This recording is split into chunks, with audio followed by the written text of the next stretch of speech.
The space between us, scattering her ashes, finding each other. Chapter 1. The beginning.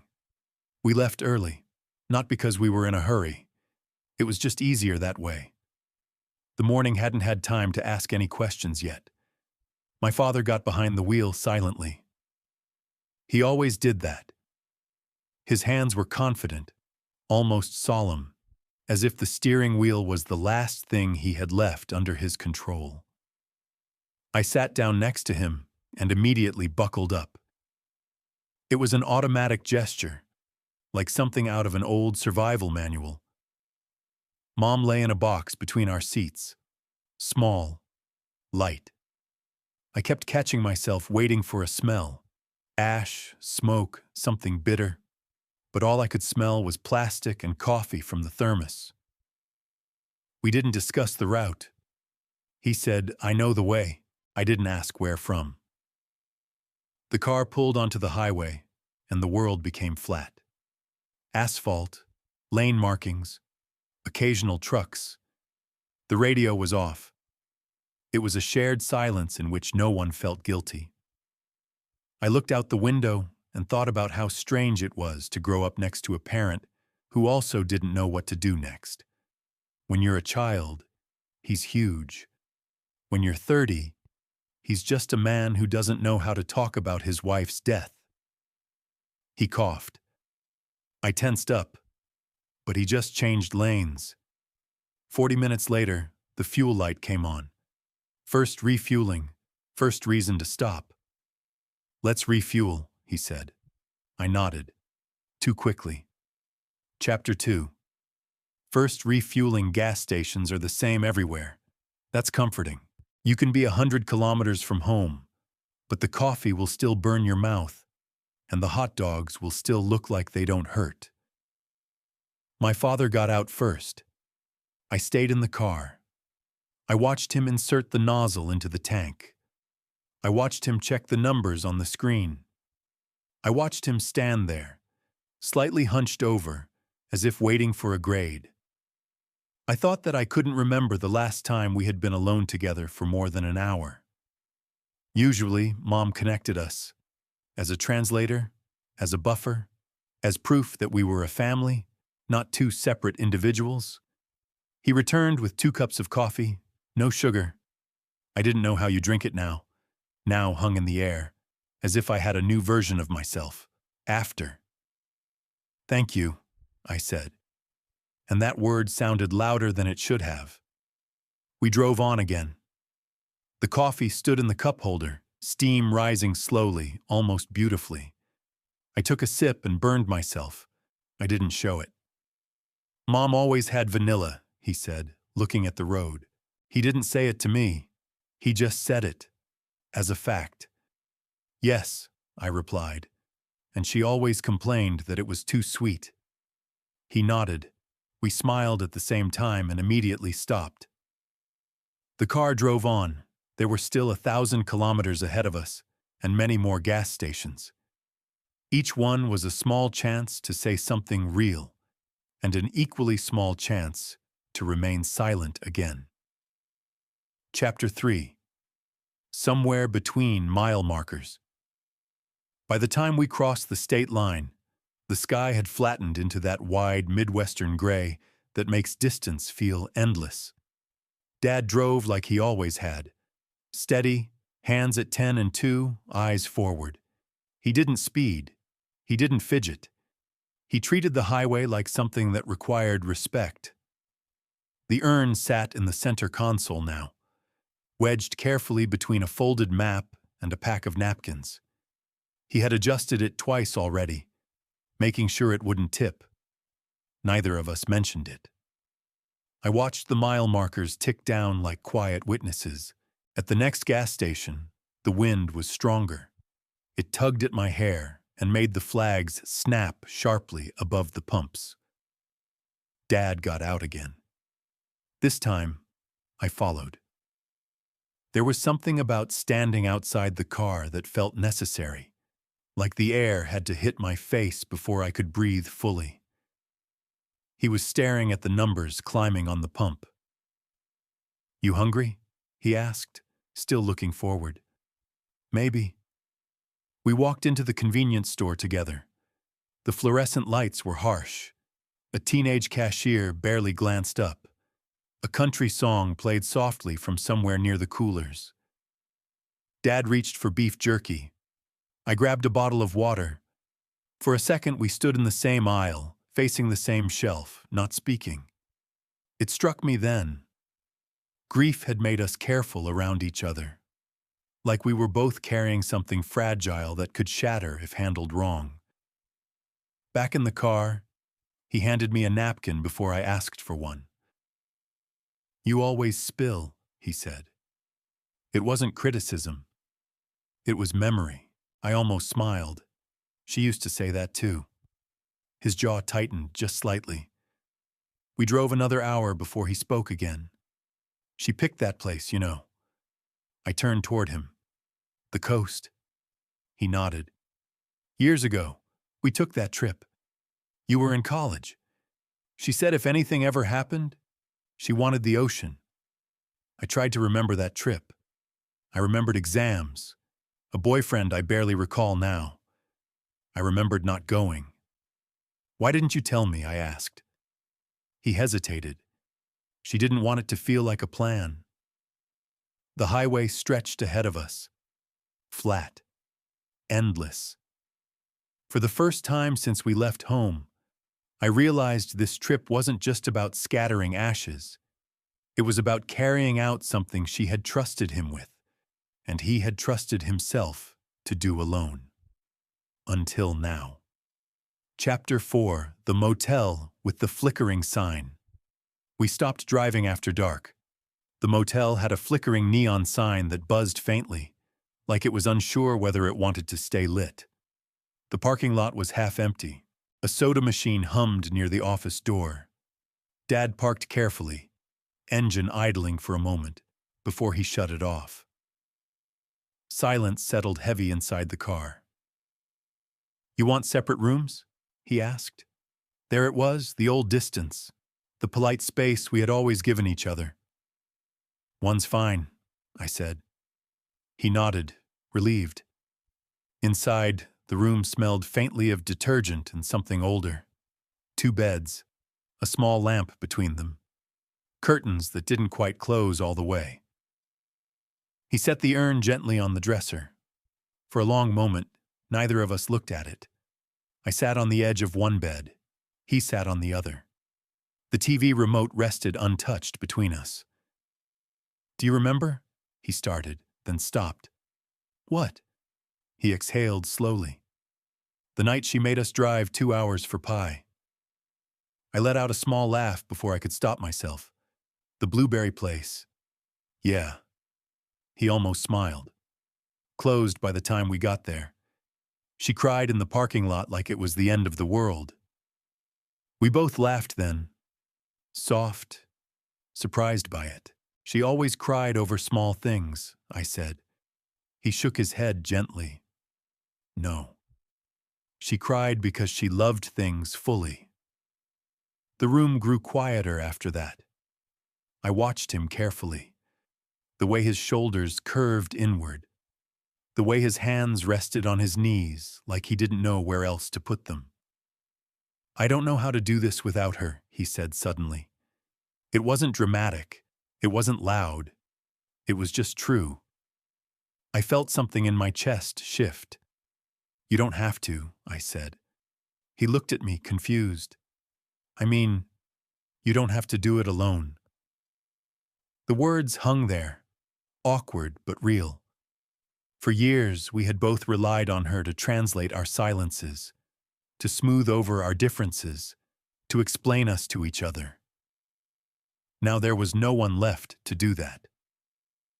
Outside, a truck rumbled past on the highway. Dad leaned back against the headboard, eyes fixed on the ceiling. I thought if I kept driving, he said, I wouldn't have to feel it yet. I lay back too, staring at the same ceiling. I think that's why she picked the ocean, I said quietly. There's nowhere to drive after that. He let out a breath that almost sounded like agreement. In the dim motel light, with the urn resting quietly across the room, something shifted between us.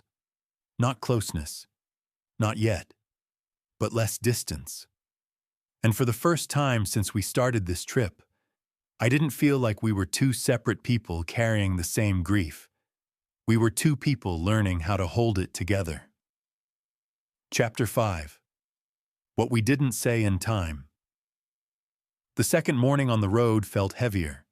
Not louder, not sadder, just heavier. We drove in silence for almost an hour before Dad reached to lower the volume of a radio that wasn't even on. His hand hovered mid-air, then returned to the steering wheel. I noticed everything now. The way he blinked longer than usual. The way he cleared his throat before speaking, as if rehearsing. "She asked about you," he said finally. My stomach tightened. "When?" "Near the end." The phrase landed softly but carried weight. Near the end, as if it had been a location, a town they passed through without telling me. "What did she say?" He kept his eyes on the road. "She wondered if you were happy." I stared out the window. Endless fields, fences running parallel to us like lines on a page we hadn't written yet. "And what did you tell her?" He hesitated too long. "I told her you were busy." Busy. It was the word we had all used. Busy during holidays. Busy when she called twice in 1 week. Busy when she said she was tired. "You could have told me," I said, before I could stop myself. His hands tightened on the wheel. "She didn't want you to feel pulled back." "I was her daughter," I said, sharper than I meant to. "You were building your life," he shot back, not loudly, but firmly. She was proud of that. I swallowed. Pride. Another word that sounds beautiful until it's all you have left. The highway curved slightly. He adjusted without thinking. "I thought there would be more time," I said. There it was. The sentence that sits in every hospital hallway, every living room after midnight. I thought there would be more time. He nodded once. So did I. The truth hovered between us. He had been there every day, watching the slow change, counting breaths, measuring pain in ways I never had to. I had visited, called, sent flowers with handwritten notes I don't remember writing. "I should have come home more," I said. "You were living," he replied. "But you were watching her die." The words hung raw and exposed. He didn't answer immediately.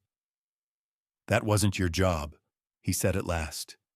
"Maybe not, but guilt doesn't care about job descriptions." We drove another 20 miles before stopping again. At the gas station, I stayed in the car this time. I looked at the urn. I tried to picture her last weeks, the shape of her hands, the sound of her breathing at night, the way she would have brushed my hair off my face if I leaned close enough. I wasn't there for that. And now I never would be. When Dad returned, he didn't get in right away. He stood outside my window. "Open it," he said gently. I rolled it down. "You think I don't blame myself?" he asked. His eyes weren't angry, they were tired. "For what?" I whispered. "For not noticing sooner. For thinking the pain was temporary. For believing strength was enough." The wind pushed against the car. "She told me she was fine," he continued, "and I wanted to believe her." I looked at him then. Really looked. He hadn't just lost a wife. He had lost the person who made sense of the world for him. "I wasn't there enough," I said. "I couldn't fix it," he said. The sentences overlapped, not competing, just existing. For the first time, our guilt felt less like accusation and more like confession. He got back in the car.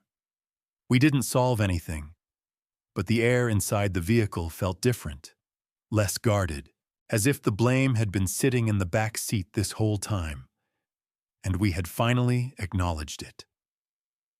Chapter 6. The things we protected her from Mom. By late afternoon, the landscape began to change. Hills rolled gently in the distance. The air felt thicker somehow. Dad adjusted his seat slightly. "She didn't tell you everything," he said. I felt my shoulders stiffen. "What do you mean?" He took a long breath. "She didn't tell you how scared she was." The words cut deeper than I expected. "She didn't want me to worry," I said automatically. "No," he replied. "She didn't want you to see her small." I turned toward him. "She was never small." He nodded slowly. "I know that, but she wanted you to remember her strong." The idea settled painfully in my chest. How many conversations had she softened for me? How many truths had she edited? I remembered phone calls where she changed the subject when I asked about treatments. The way she laughed too brightly. The way she always asked about my apartment, my work, my friends, steering the spotlight away from herself. "She protected me," I said quietly. "She protected both of us," he answered. The realization unfolded slowly. She had been managing our emotions even at the end. Still translating, still buffering, still making sure we didn't collide. A rest stop sign appeared ahead. We pulled in. There was a picnic table facing a stretch of open land. No one else around. Just wind moving through tall grass. Dad carried the urn this time, carefully, like something sacred. We didn't open it. We just sat. "I was angry at her once," he said after a while. "For what?" "For not fighting harder." I stared at him. "She was tired," he continued, "and I wanted her to keep trying. For me." His voice cracked slightly on the last word. "I think I was angry at her too," I admitted. "For leaving?" he asked. "For making it look easy?" We both let out a breath that felt like it had been waiting months to escape. "She was braver than us," he said. "Yeah," I agreed. The wind moved through the grass again. For the first time since we started driving, the guilt felt less sharp. Not gone, but shared. And sharing it made it lighter. We sat there until the sun dipped lower. Then Dad stood, holding the urn against his chest, for just a second longer than necessary. "We're getting closer," he said. I looked at the horizon. For the first time, that didn't scare me. Chapter 7. The envelope in the glove compartment. We were 3 hours from the coast when Dad missed an exit. He never misses exits. The GPS recalculated in a calm, indifferent voice. He didn't react, just kept driving, jaw set a little tighter than usual. "Pull over," I said gently. He nodded and took the next ramp into a small roadside diner parking lot. The kind with chipped red paint and a hand-lettered sign promising homemade pie. The engine shut off. Silence. He didn't look at me when he spoke. "There's something I didn't tell you." The words felt heavier than the urn. I waited. "She gave me something," he continued, "for both of us." My heartbeat shifted. "What kind of something?" He reached toward the glove compartment, hesitated, then opened it. An envelope slid forward, off-white. My mother's handwriting on the front. "For when you're ready to stop pretending." I stared at it. "She told me not to give it to you right away," Dad said. "She said we'd know when." "And this is when?" My voice felt smaller than I expected. He swallowed. "I think we're tired of pretending." He handed it to me. The paper was thinner than I imagined, fragile, like it had already lived too long in the dark. I didn't open it immediately. Part of me was afraid that once I read her words, there would be no more waiting, no more almost conversations. Dad watched my hands. "Read it," he said softly. So I did. If you're reading this, it means I finally stopped organizing everyone else's feelings long enough to leave something unfinished. I know you both. You're probably sitting near each other, not looking at each other, carrying things you don't say out loud. I felt the air leave my lungs. First, stop blaming yourselves. I saw you trying, both of you. Love doesn't always look heroic. Sometimes it looks like awkward silence and overcooked dinners and pretending everything is fine so the other person can rest. Dad's breathing shifted beside me. I didn't tell you everything because I wanted to protect your days together. Not because I didn't trust you. I trusted you enough to carry on. My vision blurred. You don't need to carry guilt. It's too heavy for long drives. A tear slid down before I could stop it. Talk to each other. Even if it's clumsy, even if it's late, you are more alike than you think. I paused there. Dad cleared his throat quietly. Keep going, he whispered. And one more thing. Don't turn this trip into something solemn. Stop somewhere ridiculous. Eat pie. Laugh at something small. That's what I would do. A small, broken sound escaped me. Something between a laugh and a sob. The last line was short. The ocean isn't for goodbye. It's for letting go. I lowered the letter. The diner sign flickered outside the windshield. Homemade pie. Dad let out a long breath, like he'd been holding it since the hospital room months ago. She made it sound so simple, he said. She always did, I replied. We sat there for a while, the envelope resting in my lap. For months, guilt had been this private, sharp thing. Mine. His. Now it felt like something she had already anticipated, already softened. She knew we wouldn't talk, I said. He almost smiled. She knew everything. I folded the letter carefully and handed it back. No, he said. You keep it. We stepped out of the car. The wind carried the smell of fried food and sugar. Inside the diner, the waitress didn't know who we were. Didn't know we were carrying ashes. Didn't know we had just been told how to grieve by the one person we lost. We ordered blueberry pie. When it arrived, Dad took a bite and shook his head. Not as good as that place, he said. I smiled through tears. Nothing ever was. For the first time on the trip, the silence between us wasn't avoidance. It was shared memory. And somewhere between the first bite of pie and the last sip of coffee, I realized something unexpected.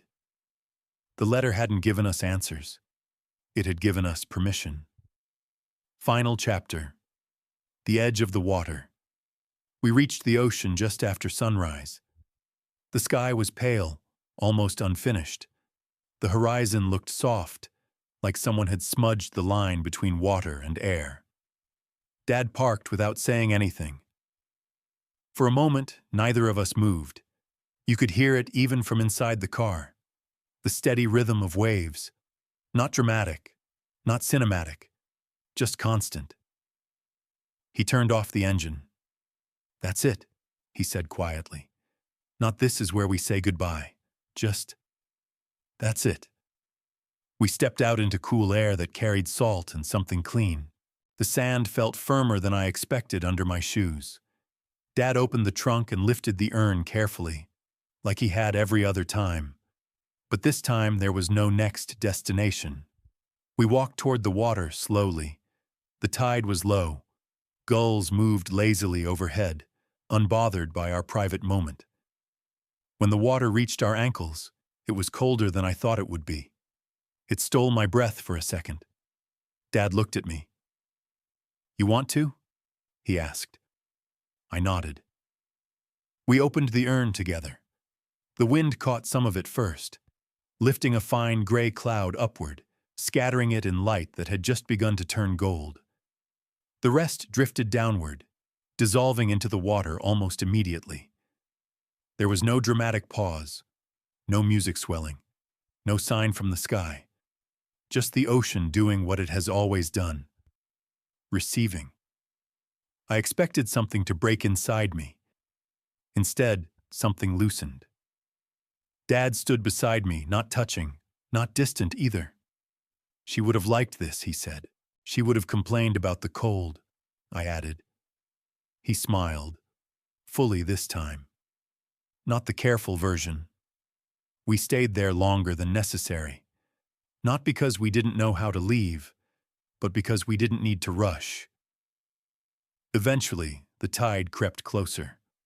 The place where the ashes had fallen was already indistinguishable from the rest of the water. That's what she meant, I said. About what? The ocean not being for goodbye.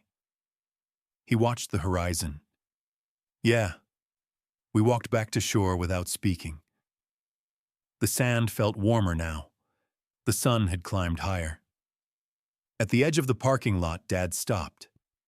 For the record, he said, clearing his throat, I never thought you weren't there enough. I met his eyes, and I never thought you didn't try hard enough. The words didn't solve everything. They didn't erase the months before. But they didn't need to. We got back into the car. This time, the space between us felt different.